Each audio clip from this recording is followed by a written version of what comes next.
nosso Falando Nisso de hoje nesse canal YouTube, com uma pergunta específica de Aide Vilaça. Olá, professor, adoro o seu canal. Gostaria de entender o que é o luto narcísico. Obrigado. Olha, essa é uma expressão, não é exatamente um conceito, a gente encontra ela aqui e ali. Acho que uma autora que ajuda a pensar esse luto narcísico é a Judith Viorst, né? Perdas Necessárias. É um complemento aí contemporâneo para a teoria psicanalítica do luto, que começa com Freud de Luto e Melancolia, esse texto que integra a metapsicologia freudiana, esse texto de 1917, onde o Freud estabelece as bases para o que seria uma interpretação psicanalítica do processo, ou do, como ele fala no artigo, né, no sentimento de luto, que é um sentimento normal, é um sentimento que a gente poderia dizer assim, a gente até associa com a depressão, depressividade, próprio do nosso desligamento com um objeto. Nesse texto, Freud delimita 3 momentos desse processo. O primeiro momento, ele tem que ver com o real, né? Tem que ver com a realização da perda, com o fato de que aquela perda ela toca na existência de algo e não apenas no valor que aquilo tinha para nós ou aquela pessoa tinha para nós, né?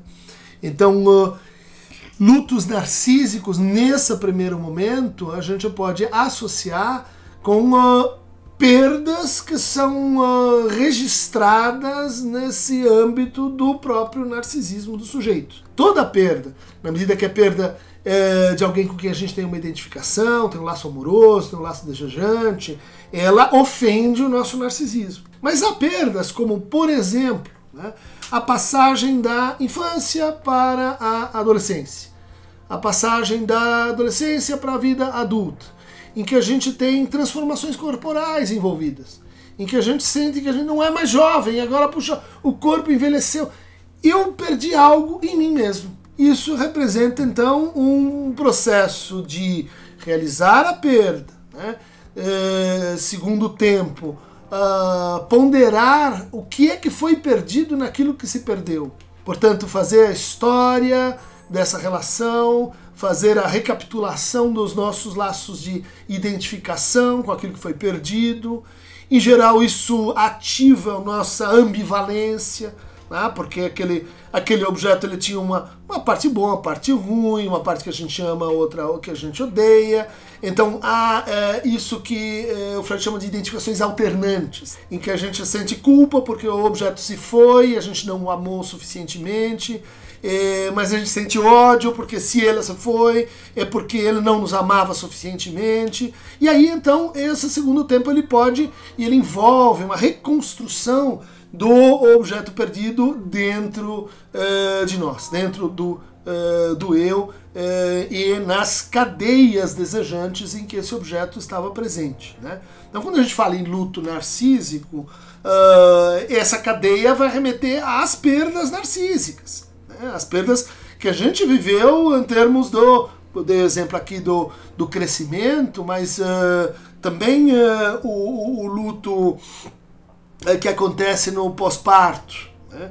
A gente idealiza uma criança, a gente forma uma criança com história dos desejos desejados, com tudo que ficou pendente no nosso narcisismo, com todas as utopias e promessas que a gente se cria. E daí chega uma criança real, uma criança que chora à noite, uma criança que não responde sempre o que a gente quer, que traz problemas novos. E aquela criança é uma extensão narcísica de cada mãe, de cada pai. Então isso cria o quê? Um luto narcísico.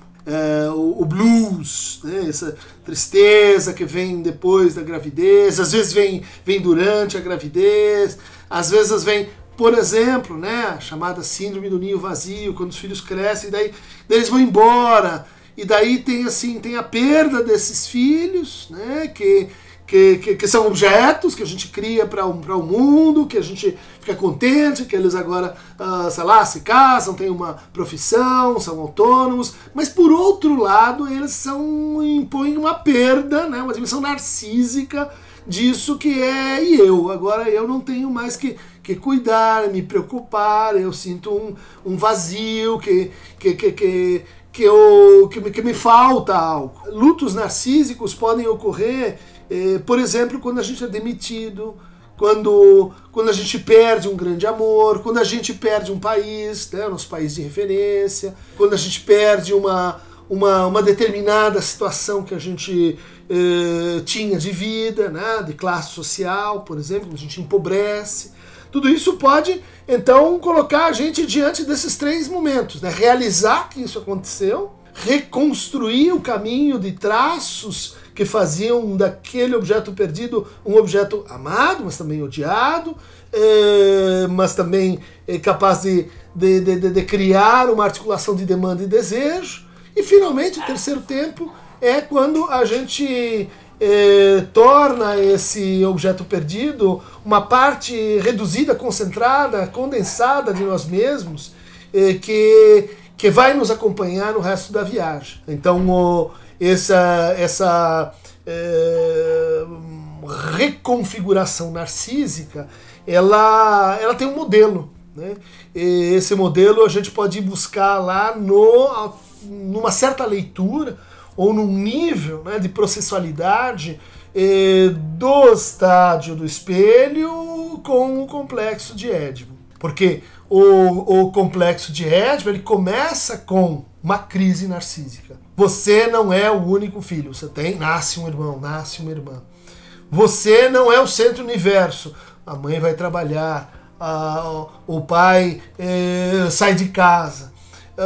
Você percebe que existem dinâmicas de desejantes, dinâmicas fálicas que você não é falo. Envolve o quê? Um luto narcísico, né? A perda da identificação ao lugar de falo.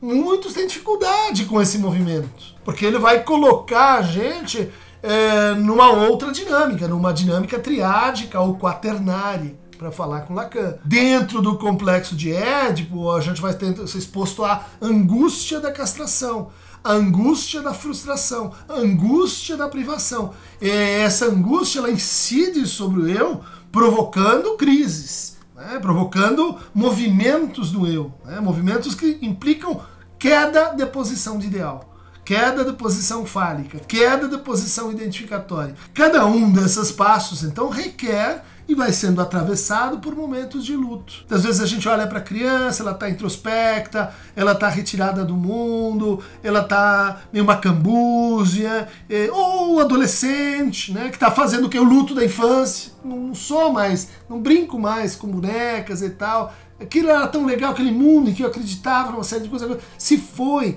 Uma parte de mim se foi. Então, aí você tem que fazer essa ultrapassagem, né, do luto em relação à perda de si. O momento mais difícil de atravessar esse luto narcísico, Elisabeth Kübler-Ross tem textos belíssimos sobre isso, né, A Morte e o Morrer, mas textos posteriores à Morte e o Morrer enfocam mais esse tópico, que é, assim, a perda de si, a morte. Como é que cada um se depara, lida, né, aceita a própria finitude, cuida disso, fala disso com os outros, deixa recomendações de como quer ser tratado na UTI, deixa testamentos, faz às vezes antecipação de heranças, acerta as contas, né, pede desculpas, volta, conversa com as pessoas, ou seja, olha, esse processo em que você vai se abandonando, né? Se deixando, né, cair para poder encerrar uma vida. Filmes como Kurosawa foi um diretor que abordou isso com muita sutileza, né, em Viver, mas também, não é do Kurosawa, A Balada de Narayama, em que esse processo, né, do luto de si, esse narcisismo final, ele é muito, muito bem descrito de uma maneira muito, muito bonita. Então tá aí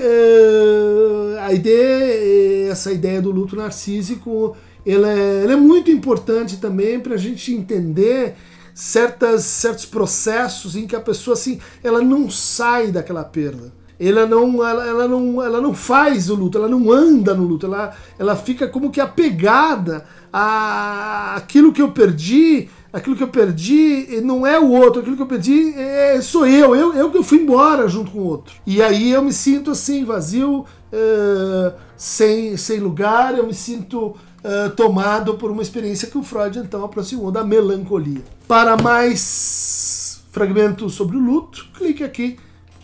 A Queronta é um especialista nisso, né? Esse barqueiro das almas é, no fundo, um ajudante, né, do luto das pessoas. Abraço, por hoje é só.